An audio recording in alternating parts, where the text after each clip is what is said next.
Let's dive into my easy to follow fried oysters recipe. We can start with some fresh, already shucked oysters in a can, 1 cup of buttermilk, 1 egg plus another egg. Season that liquid mixture with some Cajun seasonings. Turn it into a Jezebel with some spicy Jezebel powder. You must whip the mixture with some chopsticks or it won't be the same. Flick that mixture up. Get that spicy spice on these oysters. Mix and set to the side. Get some plain cornmeal because that Louisiana fish fry just sets off that heartburn. Sprinkle a few pinches of potato starch in there and season it up once again.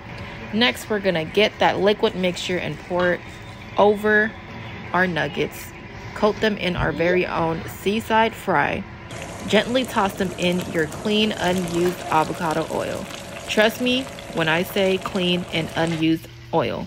Fry until crisp and golden brown. Enjoy as a quick snack with some lemon juice and hot sauce, and even in a taco.